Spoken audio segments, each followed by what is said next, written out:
নমস্কার বন্ধুরা, সবাই কেমন আছো? আশা করছি ভালো আছো। আমরাও ভালো আছি।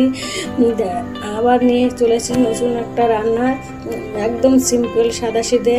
যা গরম পড়েছে, এই গরমে রেয়াজি ঝাল মশলা একদম খাওয়া ঠিক নয়, তাই একদম সাদা মাটা আমি আজ রান্না করব কচুরলতি।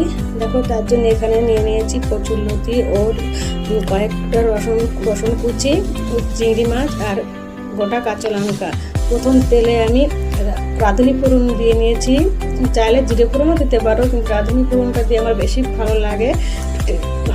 তার রাঁধুনি ফোড়নের মধ্যে আমি প্রথমে রসুনগুলো দিয়ে দিয়েছি। রসুনগুলো একটু ভাজা ভাজা হয়ে গেলে তার মধ্যে চিংড়ি মাছগুলো দিয়েছি। চিংড়ি মাছ দিয়ে কাঁচা লঙ্কা দিয়ে ভালো করে ভেজে নিয়ে ভাজা হয়ে গেলে ওর মধ্যে আমি কচুরলতিগুলো দিয়ে দিয়েছি। কচুরলতি দিয়ে ভালো করে কষিয়ে নিয়েছি। দেখো বন্ধুরা, আমার কষানো হয়ে গেছে। এর মধ্যে পরিমাণ মতো নুন হলুদ দিয়ে দিয়েছি। নুন হলুদ দিয়ে কিছুক্ষণ ভালোভাবে কষিয়ে নিলাম।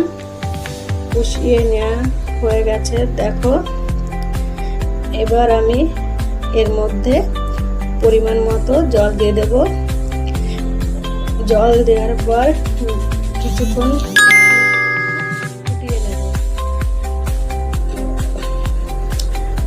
ফোটানো হয়ে চাপা দিয়ে ফুটিয়ে নিলাম। দেখো বন্ধুরা, আমার আজকের কচুরলতি তৈরি।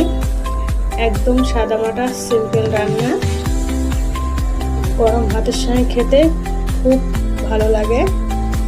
তাহলে তোমরাও ট্রাই করতে পারো। দেখো, আজ আমার কচুরলতি তৈরি হয়ে গেছে।